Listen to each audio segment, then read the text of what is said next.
शहर अंतर्गत जगजीवन स्टेडियम में सासाराम संसदीय क्षेत्र से इंडिया गठबंधन के प्रत्याशी मनोज कुमार के पक्ष में कांग्रेस पार्टी के राष्ट्रीय अध्यक्ष मल्लिकार्जुन खड़गे का आगमन हुआ।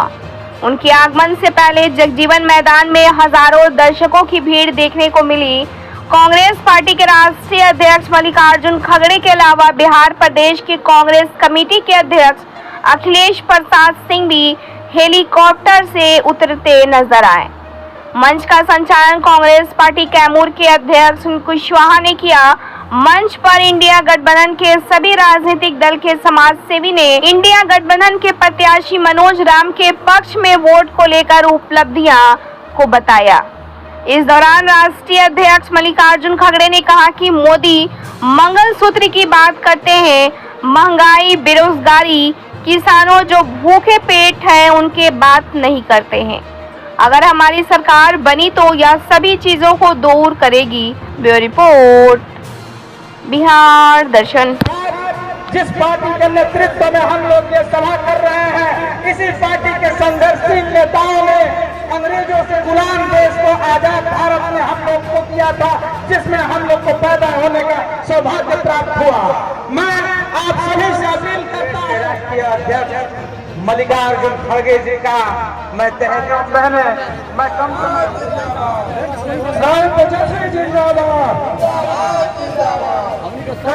श्री मल्लिकार्जुन खड़गे जिंदाबाद,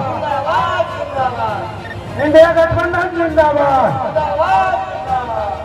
इंडिया गठबंधन जिंदाबाद। अब आप सभी लोग शांतिपूर्वक बैठे रहेंगे। ठीक चलिए हम बोलते हैं।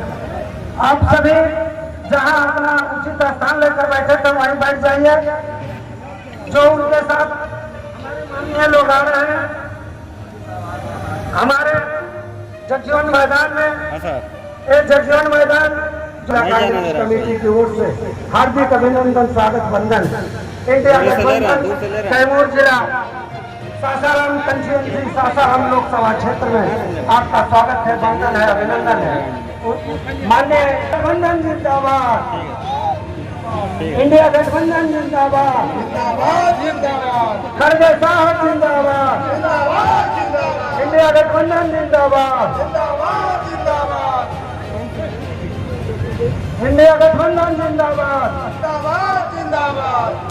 माननीय राष्ट्रीय अध्यक्ष भारतीय राष्ट्रीय कांग्रेस के श्री मल्लिकार्जुन खड़गे साहब आपके जगजीवन मैदान में पधार चुके हैं। आप सभी से हम अनुरोध करेंगे कि आप सभी धैर्यपूर्वक अपना स्थान लेकर बैठे रहें।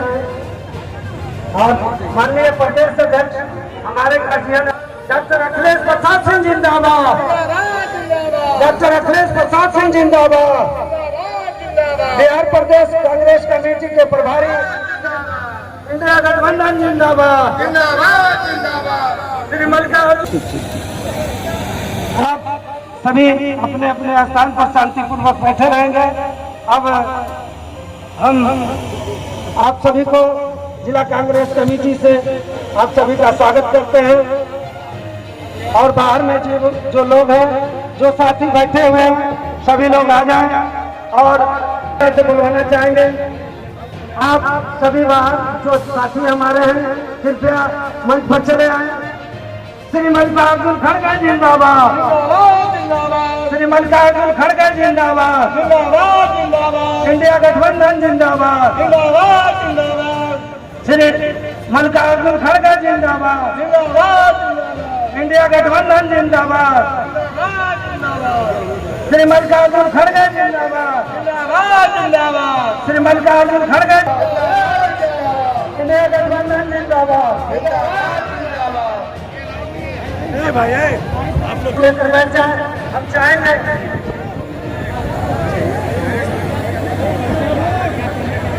अरे कैमरे के आगे बताओ यार।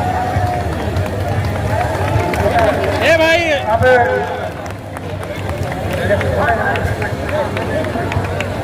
सदस्य चलाएंगे। एक मिनट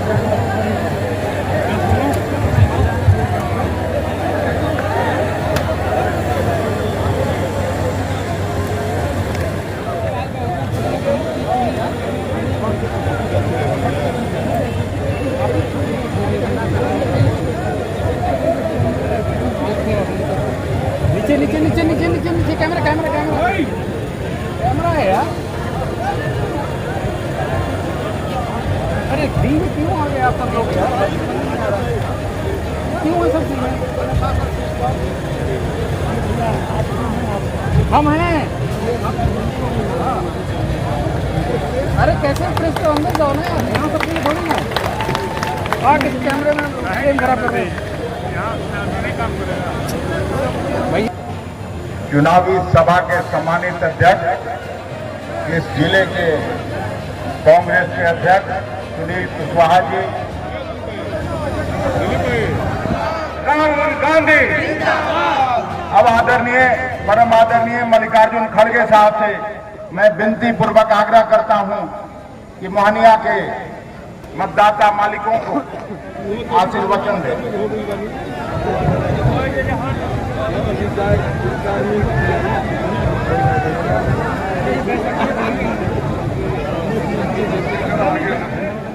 चुनावी मंच पे बैठे हुए हमारे पार्टी के नेतागण श्री मोहन प्रकाश जी, हमारे अध्यक्ष अखिलेश प्रसाद जी, मदन मोहन झा जी, नासिर हुसैन जी, एमपी हमारे संतोष मिश्र जी,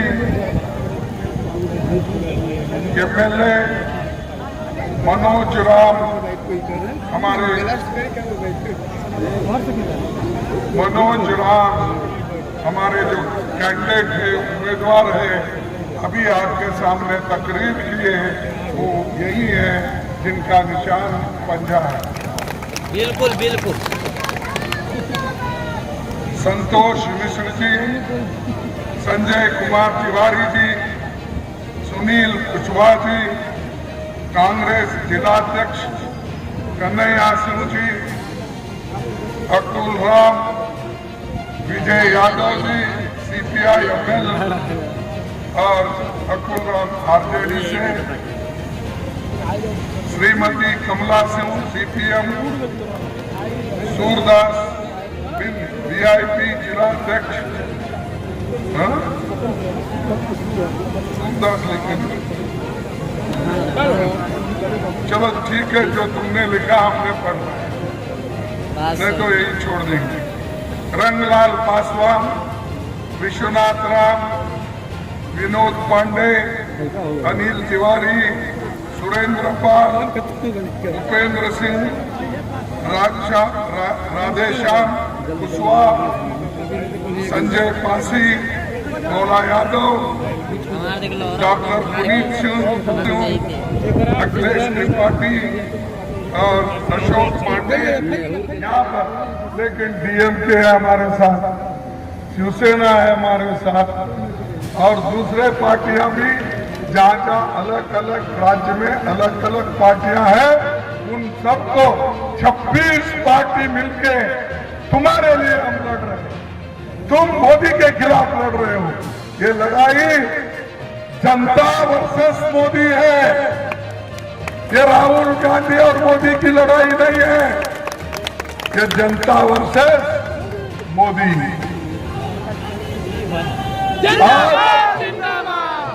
कभी भी क्या क्या क्यों बोलते हैं, शहादत कहां से निकाले हुए ये वर्ड, ये शब्द ऐसा निकाला 10 साल के बाद उनको मालूम हुआ कि राहुल गांधी शहजादे हैं। अरे कितना तुम कितने नीचे गिर के बात करते हो। ये छोड़ना चाहिए, मुजरा, मटन, चिकन, मंगलसूत्र, जमीन, ऐसी बातें करते फिर रहे। प्राइम मिनिस्टर इस देश में ऐसी बात पहले किया नहीं, करने वाला भी नहीं आगे आने वाला, लेकिन इन लोग कर रहे हैं। दूसरी चीज जो हमने बनाए उसका तो बहुत बड़ा लिस्ट है मेरे पास, मैं सब बोलना नहीं चाहता, जैसा कि एयरपोर्ट है, पोर्ट है, रोड्स है, डैम है, स्टील फैक्ट्रीज है, ये सब किसने किया? 10 साल में हो गए ये सब? नहीं। तो मैं ऐसी सरकार को हटाओ जो हमने एयरपोर्ट को बेच रहे हैं, पोर्ट को बेच रहे हैं, सब चीजों को ये लोग बेच बेच के खा रहे हैं, अपने दोस्तों को खिला रहे हैं। और गरीब गरीब है, अमीर और अमीर उनको बना रहे हैं। और उनका कहना क्या है? अरे अमीर के पास पैसा है तो बड़े बड़े फैक्ट्री लगा सकता है और गरीब को नौकरी मिलती है। अरे हमारे को नौकरी देने के लिए तुम अमीर को फैक्ट्री लगाने के लिए पैसे अपने देते हो, वो ला के डालने दो। आज 16 लाख करोड़ रुपए बैंक के उनके दोस्तों ने डुबाया, अमीरों का कर्ज माफ कर दिया, गरीबों का एक पैसा भी नहीं माफ किया। लेकिन मनमोहन सिंह जी ने 72,000 करोड़ किसानों का कर्ज माफ कर दिया।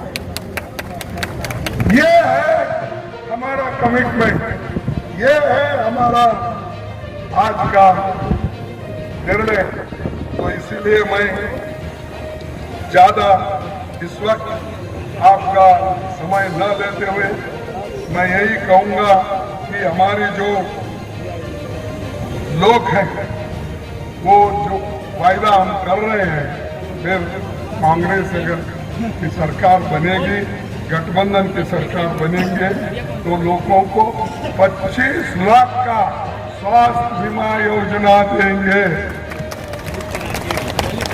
शहरी रोजगार योजना बनाएंगे, युवाओं को नौकरी की अधिकार देंगे और 12वीं कक्षा तक सभी को मुफ्त शिक्षा दिया जाएगा। ये सब हमारी चीजें हैं, आपके सामने देंगे। ये बोला उन्होंने 2 एकड़ जमीन है, 1 एकड़ जमीन कांग्रेस वाले छीन लेंगे, तुम्हारी मंगलसूत्र भी छीनेंगे। ये बोला या नहीं बोला? अगर किसी में दम है,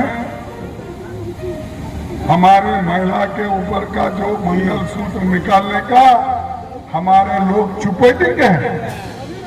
तुम लोगों को ऐसा सबक सिखाएंगे, फिर से ऐसी बात आप कभी नहीं करेंगे।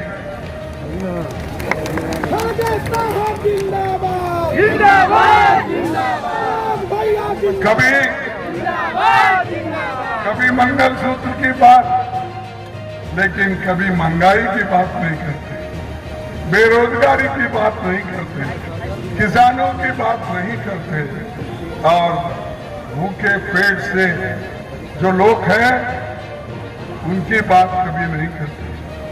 हम ये सारी चीजें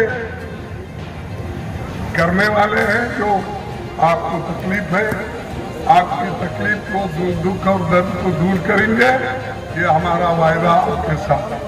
ये आशा वर्कर्स को हम उनकी जो पगार है, क्या बोलते हैं, तनख्वाह है, उसको डबल करेंगे।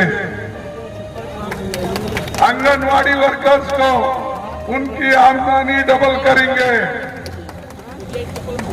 जो भी आंगनवाड़ी हो, आशा वर्कर्स हो और एक है ना, तीनों जो महिलाएं काम करती है उनका हमने मजदूरी बढ़ाएंगे और डबल करेंगे। नरेगा में जो काम करते हैं उनको कम दाम मिलता है, हम 400 रुपए उसको बनाएंगे। 400 रुपए हर दिन हम नरेगा वर्कर्स को देंगे और ये नरेगा स्कीम हमने लाया, मोदी ने नहीं। लोगों को पेट को जब खाना नहीं मिलता था तब सोनिया गांधी ने, मनमोहन सिंह जी ने ये अनाज का इंतजाम किया। पेट पर खाना देने के लिए उन्होंने एक कानून बनाया। इसीलिए आज अनाज सारे देश में गरीबों को मिल रहा है, लेकिन मोदी मैं 5 किलो रेशन 80 करोड़ लोगों को मुफ्त दे रहा है। क्या तुम्हारा घर का दे रहे हैं? अरे हमने कानून बनाया, झक मार के आपको देना पड़ेगा। अगर नहीं देंगे तो लोग चुप नहीं बैठेंगे, सड़क पे उतरेंगे। तो ये है झूठे लोगों के वायदे, लेकिन हमारे हैं तुम्हारे तक आने का, तुम्हारे तक मिलने का, तुम्हारे को जो हमने वायदा नहीं भी किया था लेकिन हमने देखे इसको रखा।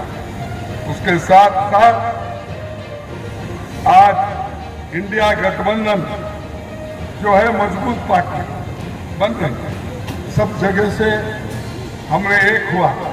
जैसा कि आरजेडी यहाँ है, सीपीआई पार्टी यहाँ है, सीपीआई-एम यहाँ है, सीपीआई-एमएल है, सब उनके साथ दूसरे छोटे मोटे पार्टीज भी हम साथ मिले। हाँ? और हमारे 5 न्याय हैं। ये 5 न्याय हम आपके लिए तैयार किए। जब हमारा चुनावी प्रणाली तैयार हुआ, मैनिफेस्टो तैयार हुआ, मोदी जी बोले ये तो मुस्लिम लीग की मैनिफेस्टो है। अरे तुम्हारे दिमाग में कैसा है जी? 1 लाख रुपए स्टाइपेंड युवाओं को देना, ये क्या मुस्लिम लीग का एजेंडा है?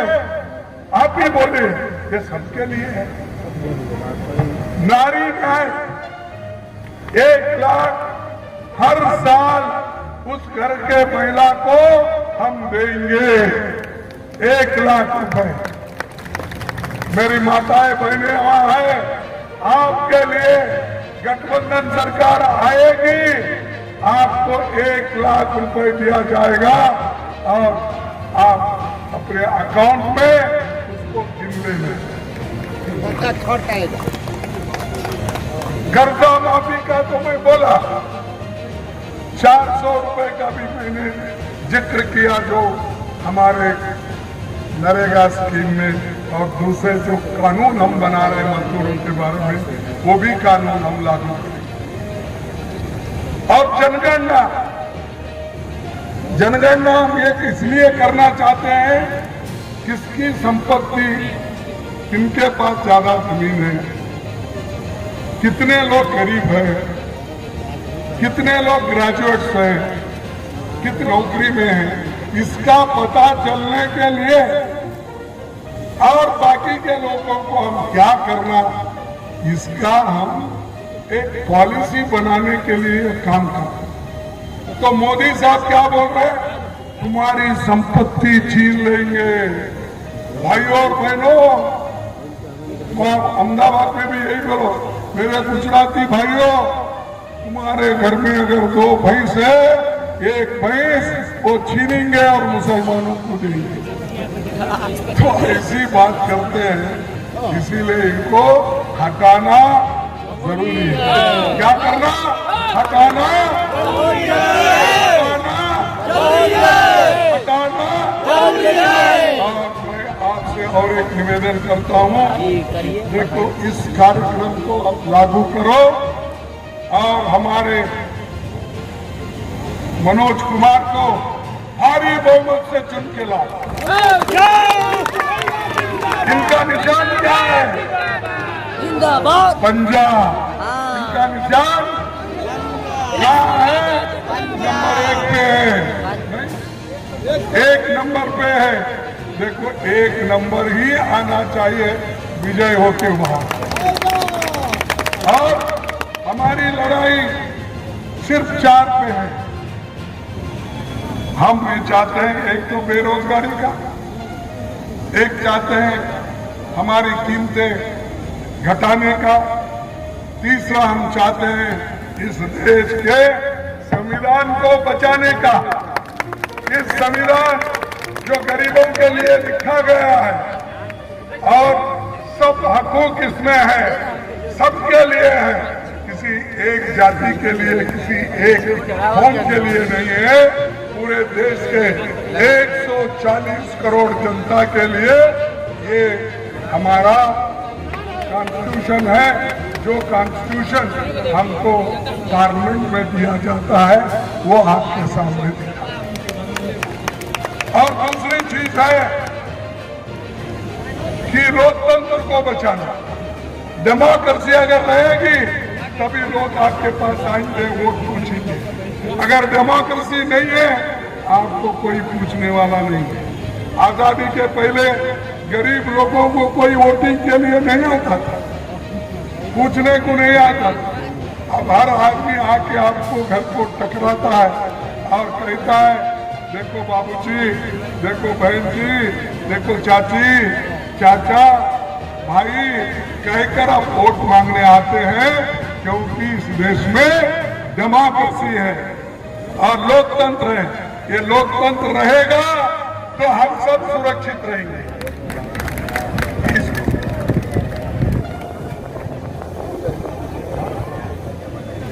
और इस धूप में दूर दूर ठहरी हुई मेरे माताएं, बहनें, युवा मित्रों, किसान भाइयों, आप सबको मैं मेरे पार्टी के से आदर से स्वागत करता हूं। मैं यहाँ जो पुलिस ऑफिसर्स हैं बड़े, उनको एक मैं सलाह देना चाहता हूं। मीटिंग में जो लोग आना चाहते हैं उनको आप छोड़ दीजिए। यहाँ कोई गड़बड़ के लिए जो आएंगे, यहाँ पर 15-20 मिनट रह के फिर वो वापिस चले जाएंगे। तो इसलिए मैं कहता हूँ देरी करे बगैर अपने लोगों को बोलिए कि जल्दी उनको अंदर भेजने के लिए। साथियों, सासाराम लोकसभा सीट हमारे लिए बहुत महत्व रखता है। इसीलिए महत्व रखता है, ये कैमूर और सासाराम दोनों जिलों का बहुत गौरवशाली इतिहास रहा है। 1857 की महान क्रांति से लेकर आजादी के आंदोलन में इसका बहुत बड़ा योगदान है। आज हमारी सभा जगजीवन राम मैदान में हो रही है और सासाराम संसदीय सीट और बाबू जगजीवन राम को पूरा देश जानता है। बाबूजी देश के उप प्रधानमंत्री और हमारी कांग्रेस पार्टी के अध्यक्ष भी वो रहे।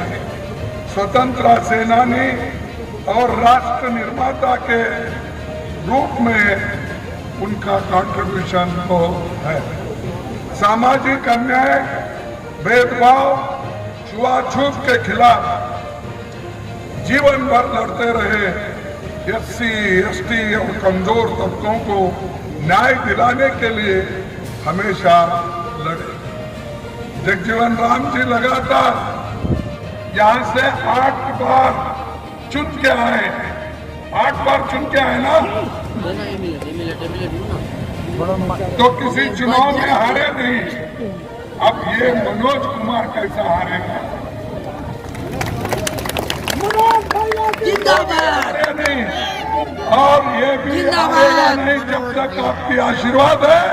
वो चुन के आएगा, भारी बहुमत से आएगा। जिंदाबाद जिंदाबाद।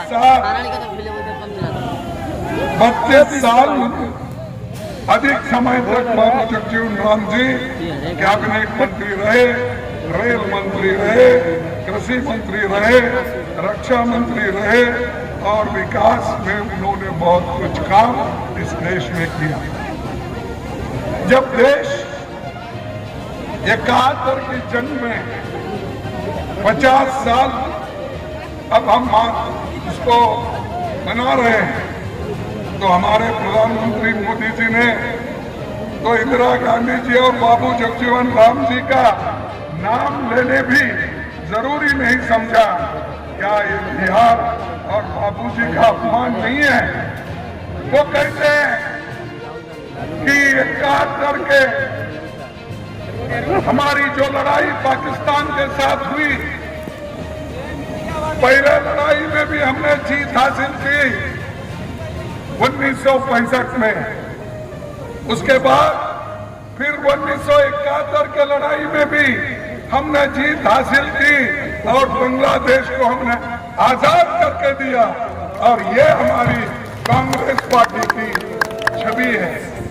लेकिन मोदी अपनी ही बात बोलते हैं। अरे जो आदमी आजादी के वक्त पैदा हुआ, आजादी के लिए भी लड़ा नहीं, आज इतना उछाल रहा है, कभी कुछ भी बोलता है, कभी कुछ भी बोलता है। ये ठीक नहीं है। मैं उनकी इज्जत करता हूँ, एक प्राइम मिनिस्टर है हमारे देश के। लेकिन आप कहाँ भी जाते हो, कांग्रेस पार्टी की बेइज्जती करते हो, नेहरू जी की बेइज्जती करते हो, सोनिया गांधी जी की बेइज्जती करते हो, राहुल गांधी की टिंगल उड़ाते हो, हर चीज। यहाँ तक कि उन्होंने ये कहा अगर गठबंधन वालों को कितना नाचना है नाचो, और आपको मुजरा करना है तो भी करो। यही बोले ना, बिहार में भी बोले हो, आपको मालूम नहीं? अरे बिहार का अपमान किया, यानी बिहार में मुजरा होता है, इसीलिए उन्होंने बिहार का भी अपमान किया अपने भाषण में और अपने आप को बहुत बड़े तीसमार का समझते हैं। लेकिन इस देश की जनता तीसमार का है। आप लोग उनको हराएंगे और गठबंधन को जिताएंगे और बीजेपी इस बार हर जाएगी। आपके 10 साल में आपने कुछ नहीं किया, फिर भी आप बार बार करते हैं। हमारे राजीव गांधी जी ने कुछ नहीं किया, सब कुछ इनके जमाने में हुआ। ये जो बिल्डिंग खड़ी हुई है यहाँ, ये मैदान भी उन्होंने पैदा किया, ऐसा मालूम जाता है, इसीलिए घूम के लेना पड़ रहा है। क्योंकि जो कुछ भी आज देश में प्रगति हुई है, वो प्रगति कांग्रेस ने किया है।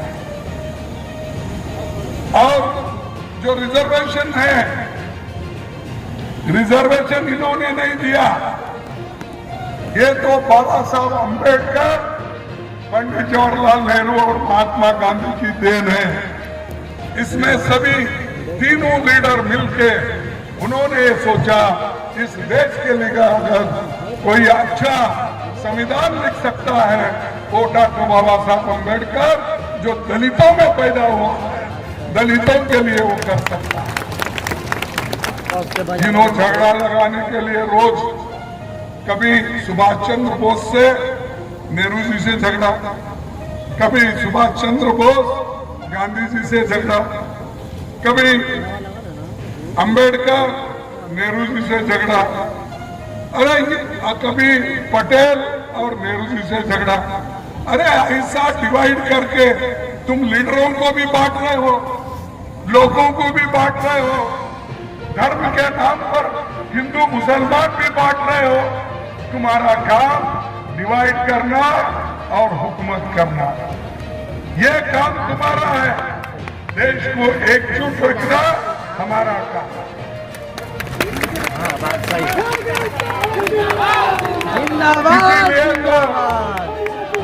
इसीलिए तो राहुल गांधी ने कन्याकुमारी से लेकर कश्मीर तक भारत जोड़ो यात्रा पैदल चले।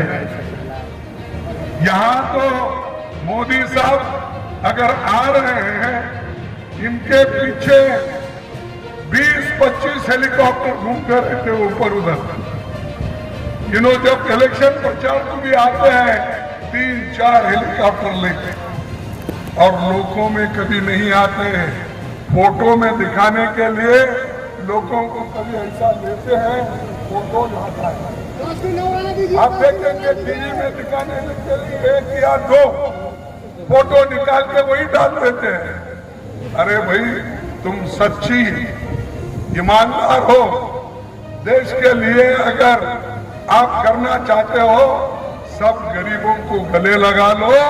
ये अमीरों को गले लगाने के बजाय हमारे गरीबों को अगर गले लगाएंगे, ये देश की उन्नति होगी, देश की प्रगति होगी।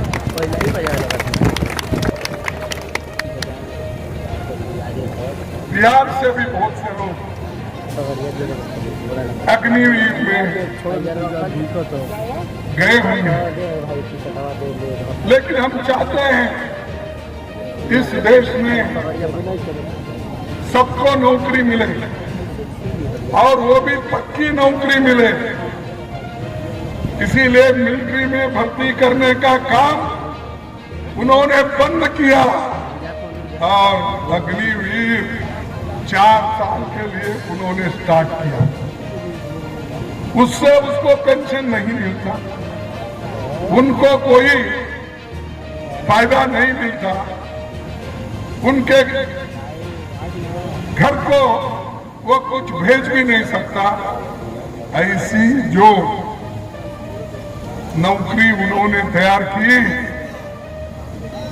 तो उससे किसी को भी फायदा नहीं होता। हमारे लोग जो अग्निवीर के अंदर जाकर रिक्रूट हुए थे, वो आज सड़क पे फिर रहे।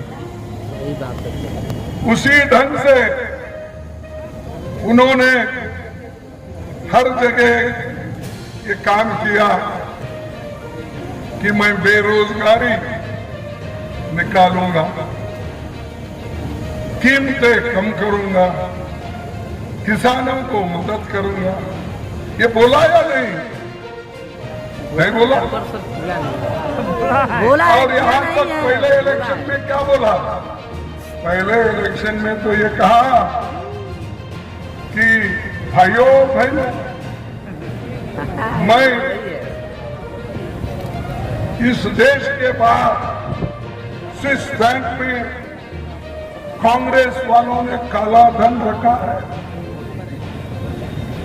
अमीर लोगों ने काला धन रखा है, वो सब मैं 100 दिन में वापिस लाऊंगा और 100 दिन में वापिस लाके आपके जेब में 15-15 लाख डालूंगा। डाल दिए 15 लाख आपके जेब में? नहीं। प्राइम मिनिस्टर झूठ बोलते क्या? आप झूठ बोल रहे हैं।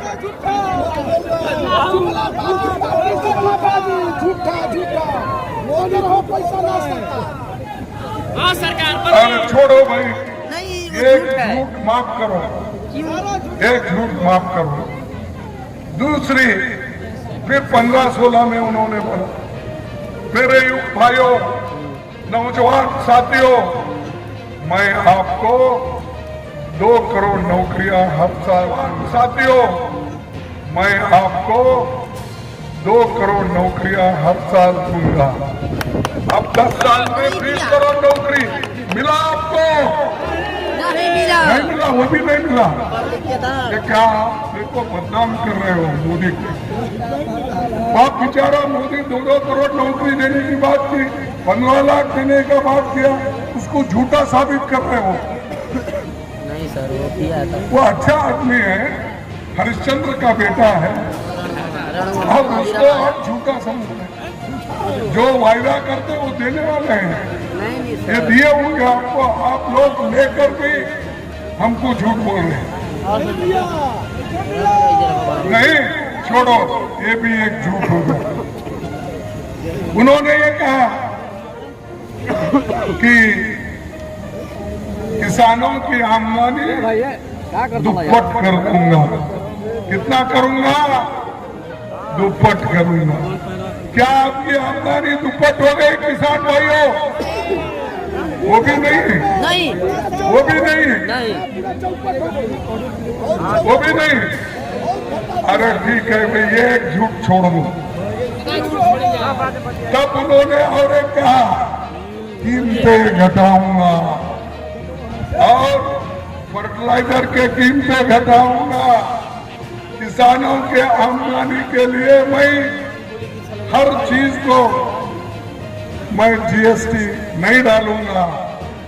आज ट्रैक्टर के ऊपर, टायर के ऊपर, फर्टिलाइजर के ऊपर, औषध के ऊपर, ये सब जीएसटी टैक्स उन्होंने डाला या नहीं डाला? डाला, कफन तक डाला। तो ये भी झूठ। कितने झूठ हो गए? ऐसे हजारों झूठ बोले। इसीलिए मैं हमेशा उनको बोलता हूँ, हमारे मोदी जी, प्रधानमंत्री जी, वो झूठों के सरदार, वो झूठों के सरदार है और देश को डुबा के रखेंगे। एकदम सही। तुमको कुचल के रखेंगे, तुम गरीबी में जाएंगे। जैसी स्थिति तुम्हारी आजादी के पहले थी, वही स्थिति रहेगी। अगर तुम एक वोट एक एक करके गठबंधन को नहीं डालेंगे, अगर इधर देखेंगे नहीं, गठबंधन के मेंबर्स को चुनेंगे नहीं, तो आपकी हालत और भी बुरी हो जाएगी। कम से कम हम लोग आज बोल रहे हैं, उन्हें बोलने भी नहीं देंगे कल अगर आए। वो तो डिक्टेटर है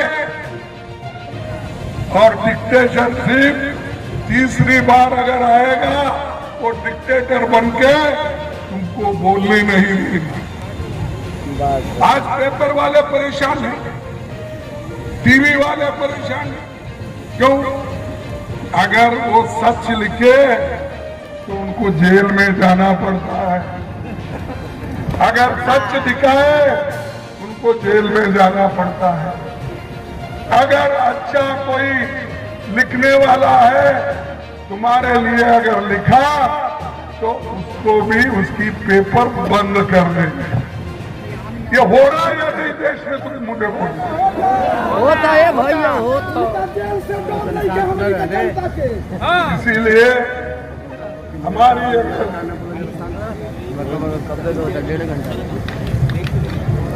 हमने वायदा करते हैं युवाओं को, हम आने के बाद गठबंधन सरकार आते ही 30 लाख नौकरी हम दे देंगे और पहली नौकरी पक्की कर देंगे। युवा रोशनी के लिए 5000 फंड हम हर स्टेट में रखेंगे और आज जो नौकरियां बुलाते हैं, बुलाने के बाद जल्द से जल्द पेपर लीक होता है। अरे इधर बच्चे हमारे पढ़ते हैं, रात भर पढ़कर वो लोग जागकर अपनी तैयारी करते हैं, लेकिन जब वो तैयारी करके एग्जाम को जाते हैं, परीक्षा देने के लिए जाते हैं, उसी दिन पेपर लीक होता है। ये कैसा होता है? अरे इस देश में पेपर लीक होता है, वो गवर्नमेंट देखती नहीं उसे। लाखों बच्चे तैयारी करते हैं, उनके लिए तुम क्या करें? हम आगे पूरी कोशिश करेंगे हमारे नौजवानों को साथ देने के लिए, उनके भविष्य बनाने के लिए पेपर लीक नहीं होने देंगे। और ये चुनाव केवल संसद में भेजने के लिए, मनोज राम के लिए नहीं है। ये आम चुनाव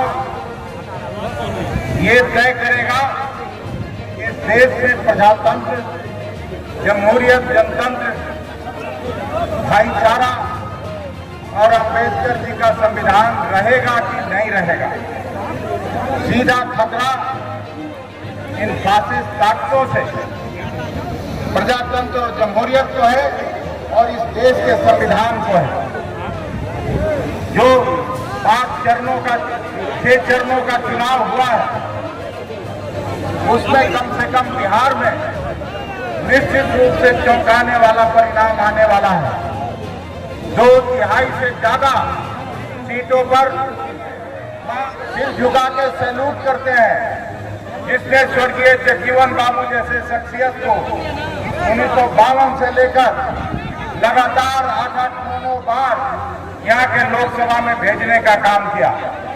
उसके बाद उनकी पुत्री और संसद में स्पीकर रही, भारत सरकार के मंत्री रही श्रीमती मीरा कुमार जी को भी कई बार यहाँ से आप लोगों ने भेजने का काम किया है। हम लोग भारतीय जनता पार्टी को जीतने नहीं देंगे, ये पूरा हाथ उठा के कहिए। आप उनका सुनेगा तो आपका खबरिए और मैं जानता हूँ आप सभी इस बात से वाकिफ हैं कि मोदी सरकार जब से है इस देश में केवल धनाढ्य वर्ग के लिए पॉलिसी बनाने का काम करती रही है और 22 अरबपति परिवारों का 16 लाख करोड़ रुपया माफ कर दिया, जबकि दूसरी तरफ किसान आत्महत्या कर रहे हैं, उनके लिए कोई पॉलिसी नहीं बनी। सरकार मनमोहन सिंह के नेतृत्व में थी तो 72,000 करोड़ रुपए की लोन माफी हुई थी। जो ऋण मिलता था 10% पर, उसको कांग्रेस सरकार ने 4% पर करने का काम किया। ये पूरा धान का कटोरा कहा जाने वाला इलाका है। आप सभी से हम अपील करते हैं कि खड़गे साहब के नेतृत्व में, राहुल जी के नेतृत्व में सरकार बनाइए। फिर से आपके खेत खलिहान खेतिहर मजदूरों के लिए पॉलिसी बनेगी और खेत खलिहान स्कूल अस्पताल का मार्ग प्रशस्त होगा। इन्हीं चंद बातों के साथ मैं सीधे तौर पर, मैं जानता हूं आप सभी आदरणीय खड़गे साहब को चुनना चाहते हैं और बिना कोई बाधा बने हुए हम आपके और उनके बीच में कोई फिक्स नहीं बनना चाहते और आदरणीय मल्लिकार्जुन खड़गे साहब से आग्रह करते हैं कि वो आकर सीधे उनके आने से पहले एक जोरदार ताली बजा के सभी लोग खड़ा होकर ये बाबू पर हम सबों के नेता, हम सबों के दलित महादलित बैकवर्ड और हम भारत के नेता आदरणीय माननीय मल्लिकार्जुन खड़गे जी को इस सासाराम पार्लियामेंट के चरणों से बहुत बहुत स्वागत, अभिनंदन, बधाई, आभार। ताली बजा के सब लोग ताली बजा करके मैं धन्यवाद देना चाहता हूं। आज मेरा बड़ा सौभाग्य है कि इस सासाराम पार्लियामेंट जो ऐतिहासिक पार्लियामेंट माना जाता है, दलित के नेता, बैकवर्ड के नेता, भारत के नेता आदरणीय माननीय इस मंच पर हमारे आदरणीय माननीय राष्ट्रीय अध्यक्ष मल्लिकार्जुन खड़गे जी हमारे बीच में आज सासाराम पार्लियामेंट के मान सम्मान को बढ़ाने के लिए अपना बहुमूल्य समय दिया। इनके चरणों को मैं पकड़ करके नमस्कार करता हूं, प्रणाम करता हूं और मैं बहुत बहुत धन्यवाद देता हूं कि आपने अपना बहुमूल्य समय निकाल करके मेरे पास आए और हमारे क्षेत्र के लोगों को गौरवान्वित कर रहे हैं। बहुत बहुत धन्यवाद। साथ में इस मंच पर उपस्थित आदरणीय माननीय हम सबों के कप्तान, बिहार राज्य के कप्तान आदरणीय माननीय अखिलेश प्रसाद सिंह जी हैं, आपको भी मैं बहुत बहुत आभार, धन्यवाद, स्वागत, अभिनंदन करना चाहता हूं। स्वागत अभिनंदन करना चाहता हूं आदरणीय माननीय हमारे गार्जियन, हम सबों के नेता, बिहार प्रदेश के प्रभारी आदरणीय माननीय हमारे बीच में मोहन प्रकाश जी हैं, गार्जियन है, आपको भी मेरे तरफ से आभार, धन्यवाद मैं व्यक्त करना चाहता हूं। साथ में इस मंच पर उपस्थित आदरणीय माननीय हमारे कराहगर के विधायक, हमारे बड़े भाई संतोष मिश्रा जी को भी मैं सम्मान करना चाहता हूं, स्वागत अभिनंदन करना चाहता हूं। स्वागत अभिनंदन आदरणीय माननीय बक्सर विधायक हमारे जो हैं, आप सभी को मैं आभार व्यक्त करना चाहता हूं। एक बार फिर से छोटी सी बात, इस सासाराम पार्लियामेंट का एक इतिहास है। इतिहास ये है, आजादी से लेके आज तक जो यहां से जीतता है, जैसे काउंटिंग होता है 4 तारीख को जैसे काउंटिंग होगा और जैसे हम आगे निकलेंगे, इतिहास है आजादी से लेके आज तक कि जो यहां से जीतता है उसी का सरकार केंद्र में बन जाता है। इस बार मैंने वादा किया है, इस बार मैंने अपने नेता से अपने हमारे आदरणीय हमारे गार्जियन हम सबों के नेता से, चूंकि ये बाबू जगजीवन राम जी का जो हमारे महापुरुष है, ये धरती रहा है और हमें इन्होंने अवसर दिया है। इस अवसर को बहुमूल्य समझ के मैं आगे बढ़ूंगा और कांग्रेस पार्टी का मैं जीवन भर आभारी हूं, आभारी रहूंगा और जब तक जिंदा रहूंगा इस हाथों में जो आपने हमें झंडा दिया है, जो अवसर दिया है, इसको बहुमूल्य समझ के मैं आगे बढ़ूंगा। एक बार मैं आपको बताना चाहता हूं, टिकट से पहले आप सबको मालूम होगा कि आपने देखा होगा सोशल मीडिया के माध्यम से क्या क्या कहा गया मेरे बारे में। मैं सोच रहा था कि मैं आप सभी को मैं बताना चाहता हूं कि एक गरीब बाप का बेटा, आपका भाई, इस मिट्टी का लाल यही पैदा हुआ। इस बार जो हमारे आदरणीय माननीय नेता हमें अवसर दिए हैं, इसको मैं वादा करता हूं, वचन देता हूं कि ये सासाराम पार्लियामेंट हम जीतेंगे और इंडिया गठबंधन का सरकार इस बार केंद्र में बनेगा। इन्हीं चंद शब्दों के साथ मैं आभार व्यक्त करते हुए अपने नेता का ज्यादा समय न लेते हुए मैं इनको समय देता हूं। और आप सबको मालूम होगा कि हमारा जो सिंबल है, हमारा जो 1 तारीख को 1 नंबर बटन दबा करके पंजा छाप में भारी से भारी बहुमत अपने बेटा, अपने मिट्टी के लाल को बनाने का प्रयास करें। बहुत बहुत धन्यवाद। जय हिंद, जय भारत, जय इंडिया गठबंधन, जय कांग्रेस। तमाम साथियों, और इस सभा की समाप्ति की जाती है, तमाम घोषणा की जाती है। अपील है कि आप हो जाए, देश को बचाना है। इन शब्दों के साथ आप तमाम साथियों को धन्यवाद। इनकलाब जिंदाबाद।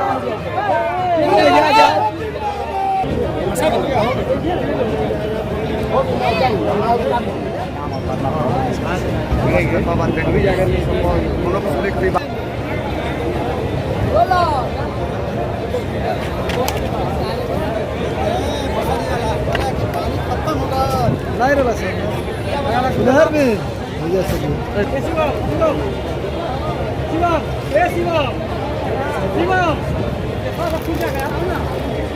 अंदर आ जा। क्यों मत